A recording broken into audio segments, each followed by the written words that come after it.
Hola José, qué bueno tenerte aquí y gracias por aceptar la invitación al Festival de las Ideas. ¿Cómo estás? Bueno, no, pues yo estoy muy feliz. Muchas gracias a Confama por invitarme. Yo nunca había estado acá en Jericó. Estoy muy deslumbrado con esta ciudad y con este festival. Estoy muy bien, estoy muy feliz. Súper. High Festival ha sido una gran oportunidad pues, para conocer tu libro, Una versión de los hechos, una novela que nos deja ver la realidad que se vive en las cárceles colombianas. Cuéntanos un poco sobre la historia que podemos encontrar allí. Bueno, esta novela es una novela que está construida sobre un trabajo que yo realicé durante 15 años en cárceles de Colombia. Yo hacía unos talleres de escritura creativa y yo era el director de los talleres de las cárceles de mujeres en Cali y en el Valle, en Jamundí. Y a partir de ese trabajo y de unas historias que conocí de primera mano allá en las cárceles y en estos talleres, construí una novela. La idea era, pues, primero contar algo que no se ha contado, que es como un privilegio tener uno la oportunidad de entrar a un mundo que es poco conocido literariamente, conocer personas maravillosas con unas historias extraordinarias y poder novelar esto desde el punto de vista también de las estéticas, de lo que pasa ya con la lengua, ¿sí? Con el argot, con ese mundo que es un mundo complejo, lleno de nuevas leyes éticas y nuevas estéticas, y yo quería pues hablar un poco de eso. En una entrevista que le dabas a un medio decías que Martín, uno de los personajes principales, podría ser casi que un alter ego ficcionado tuyo. ¿Qué tanto hay de ti en esa novela y qué tanto hay de esas mujeres que conociste en el Valle, también en tu libro? Bueno, sí es así. El protagonista es el profesor de un taller que se realiza en la cárcel de mujeres de Cali y las otras dos protagonistas son dos mujeres que una es, está en la cárcel condenada y la otra viene del exilio de España y quiere ayudar a Martín a ese trabajo, lo apasiona ese trabajo y se compromete y se mete también de tal manera que termina involucrada en la historia. ¿Sí? O sea, es una ficción, pero es una ficción que está parada pues en hechos reales, en cosas que conocí de primera mano y en personas que existen. ¿Sí? Entonces, pues eso tiene muchos desafíos.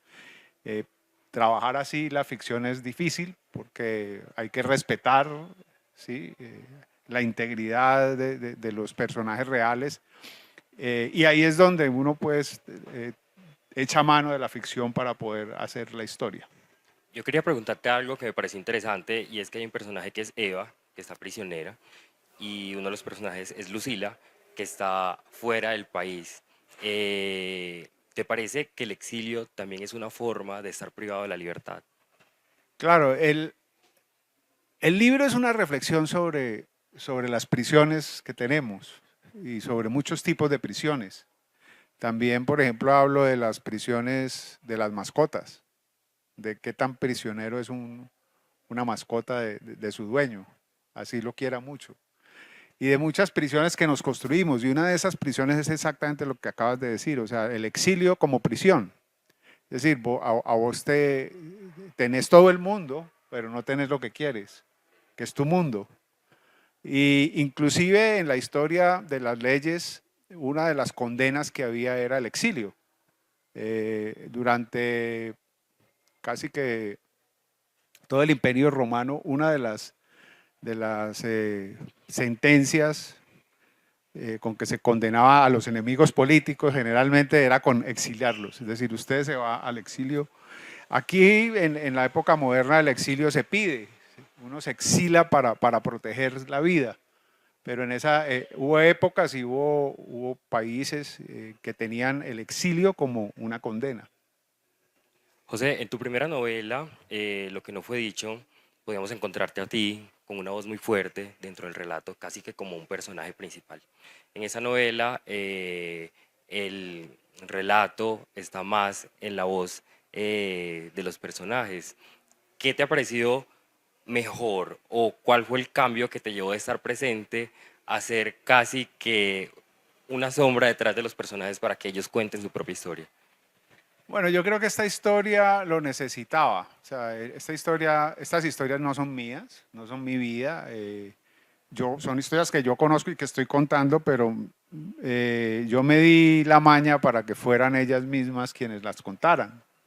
Y el tema de la literatura y el tema de los talleres, pues sirve para ese propósito. Es decir, además para que lo que contaran también, no solamente lo contaran desde el punto de vista de un narrador de una historia, sino que lo contaran a través de sus propios escritos, a través de un ejercicio de escritura propio. Entonces, muchas de las historias que vemos allí son cosas que ellas escribieron sobre sí mismas y sobre su propia vida, que fue un poco también lo que hicimos en los talleres, ¿no? Yo quería que la novela estuviera contaminada de lo que realmente pasó. Y ahí quienes cuentan la historia entonces terminan siendo los personajes más que el narrador. Y eso a mí me parece que funciona bien en este caso. Quería preguntarte también, las mujeres viven muchas violencias en lo que podríamos llamar en libertad, pero estando prisioneras, ¿crees que también el factor del género juega en contra de ellas? Bueno, las cárceles son espacios violentos. Pues ya de hecho estar confinado es un hecho violento. ¿Sí? Tener una condena encima, tener que vivir en una celda con otras personas, tener el régimen carcelario, que es un régimen con unos horarios un poco absurdos, a las personas las cuentan 2 veces al día y ese es un proceso larguísimo, se hacen colas para todo, es una vida muy dura. Entonces ya la sola institución es violenta, es una manera de violentar a quien está allí dentro de esa institución. Y además de eso, hay otras violencias. Hay una violencia que es invisible y que es tal vez la más brutal y es el estigma. Usted está preso, entonces estuvo en la cárcel. Esos estigmas que hemos construido, esos estigmas sociales de señalar a alguien y de una vez ponerle una letra escarlata en la frente diciéndole usted estuvo allá, usted ya no puede pertenecer a la sociedad, o por lo menos es alguien muy sospechoso. Eso es otra forma de violencia que viven todos los prisioneros, ¿sí? Es decir, el estigma que la sociedad hace sobre ellos y que es un estigma que todo el mundo acoge. Uno oye con mucha frecuencia una frase que a mí me parece brutal y terrible, es ojalá se pudra en la cárcel. Eso es de un desconocimiento del ser humano y es un pensamiento tiránico.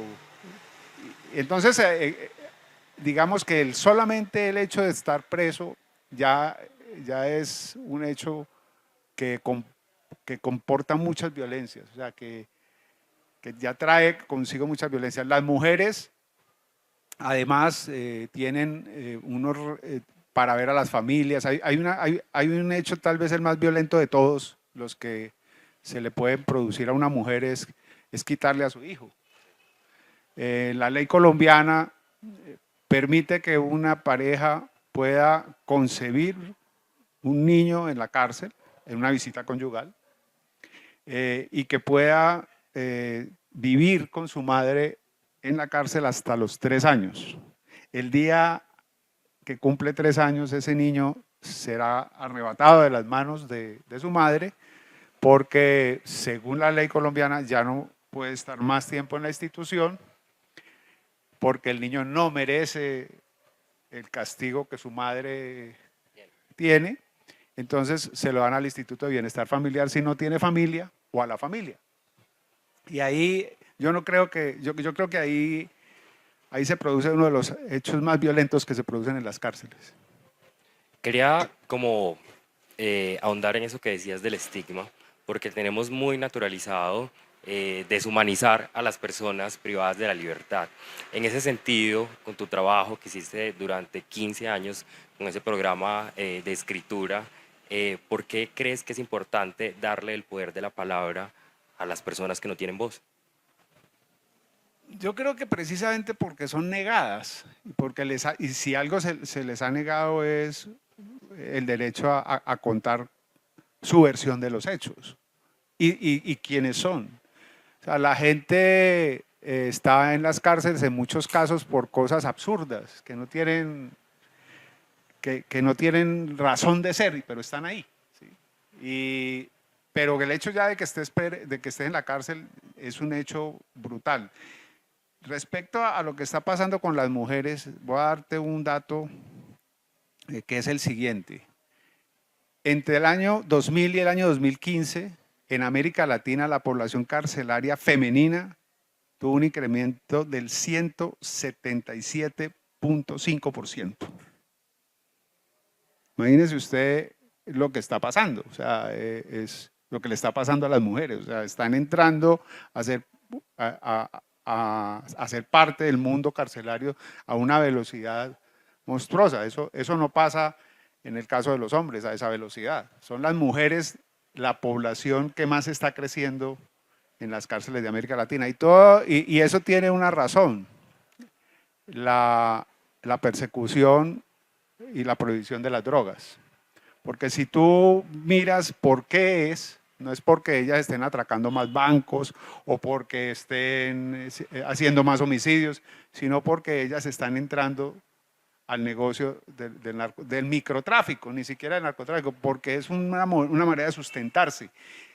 Y ahí hay una tragedia. Y una tragedia que se resolvería simplemente con despenalizar el consumo y la comercialización. Podríamos estar diciendo incluso que muchas de esas mujeres que son condenadas podrían ser incluso víctimas.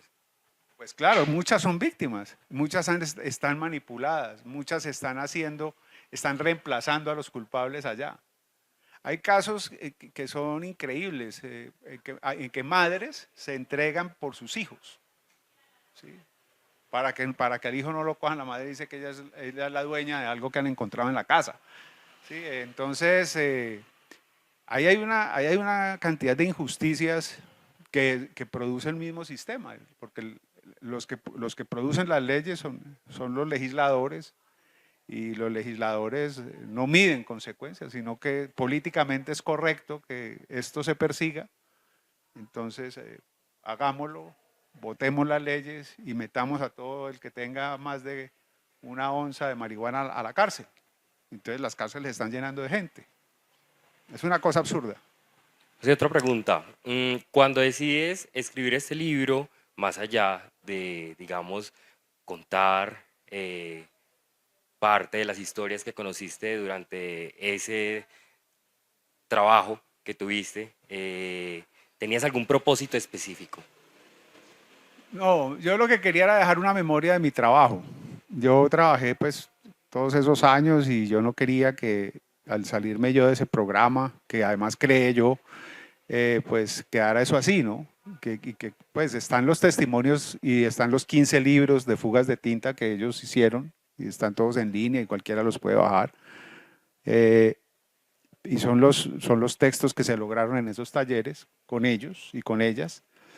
Pero yo quería también hablar un poco de lo que me pasó a mí, de las ideas, de lo que me cambió a mí ese trabajo, cómo me confrontó, cómo cambié mi idea de lo que era una cárcel, de lo que es la ley, de lo que son las jerarquías, de lo que son las lógicas del crimen. También conocí unas cosas que no conocía y quería mostrar, como por ejemplo lo del lenguaje, cómo son capaces de construir un lenguaje que va cambiando continuamente. Y también cómo paralelamente en esos mundos que son mundos clandestinos y en esos mundos también del crimen hay también unas lógicas, unas éticas y unas estéticas que casi nadie percibe y que casi nadie conoce, porque son muy cerradas. Yo quería contar un poco todo lo que me produjo ese trabajo y todo lo que conocí en esa novela. Ya que estuviste ahí, quería también preguntarte de qué manera cambia la vida de una persona cuando se siente escuchada estando en una cárcel. es muy, o sea, mira, hay una cosa que te puede mostrar el interés que tienen ellos de ser escuchados. Ese, ese programa no redime pena, como por ejemplo la educación formal o el trabajo. Ellos van ahí porque quieren contar. Y como es un programa que no ha sido formalizado, entonces no lo pueden aplicar para redimir pena. O sea que, ¿cómo será el interés que van a algo? No solamente que no redime pena, sino que están usando el tiempo que podrían usar en otra cosa que redime pena allí. O sea, la necesidad de contar es muy grande. Lo quieren hacer, lo necesitan hacer, porque tienen que ponerse también en paz consigo mismos y la literatura se los permite. Quieren saber, indagar a través de la literatura por qué están ahí, qué pasó con su vida, cómo fue que llegaron a estar ahí de pronto.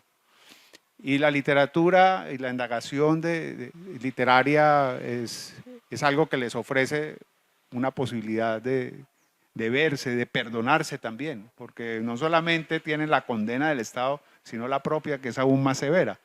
Es que se sienten culpables y se sienten muy poca cosa. Y eso es muy grave, ¿sí? En muchos casos es muy grave, porque eso les impide salir de la rutina del castigado, ¿sí? De quien no se aprecia y entonces comete más delitos para volver a ser castigado porque él merece estar castigado. Eso es una lógica terrible. Y la literatura de pronto les dice, a ver, no, aquí hay una persona, aquí hay un ser humano, aquí hay alguien que puede valer y eso les permite cambiar. El nombre de tu libro es las otra versión de los hechos, una versión de los hechos. ¿Crees que existen las verdades absolutas? ¿La justicia o la sentencia es la verdad absoluta?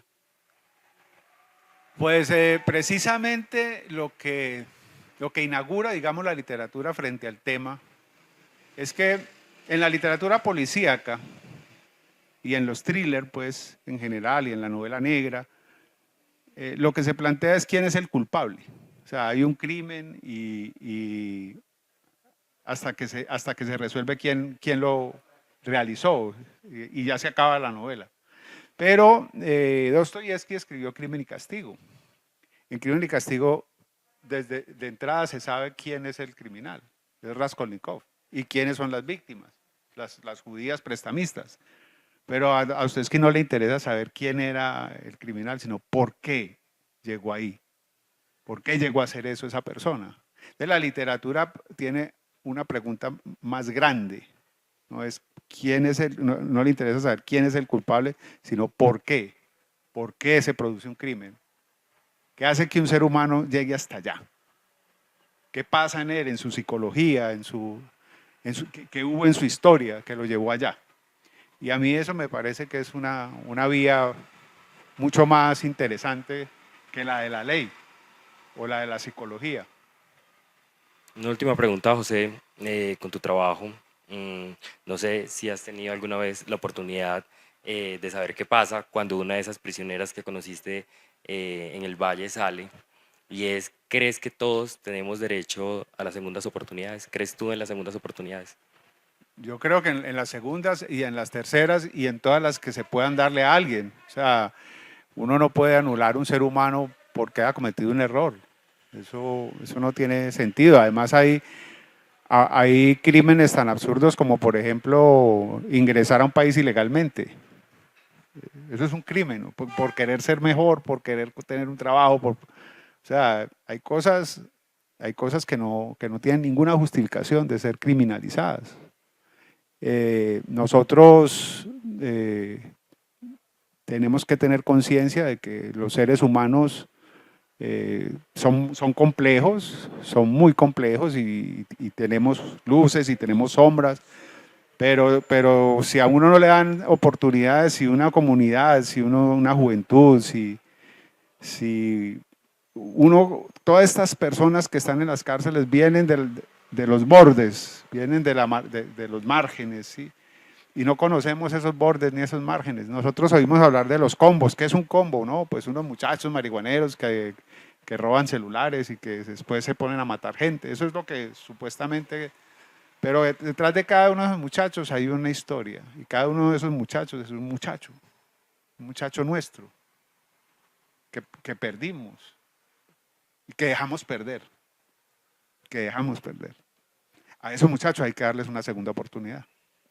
Listo, José. Bueno, para cerrar, creo que una oportunidad para que nos hagas una invitación a conocer tu libro, a leerlo y a participar de tu charla aquí en High Festival. Bueno, sí, mañana a las 9:30 de la mañana, Juan Diego Mejía va a presentar aquí en el High Festival de Jericó esta novela, lo que no fue dicho. Los esperamos. Listo, muchas gracias a todos y a ti por el tiempo.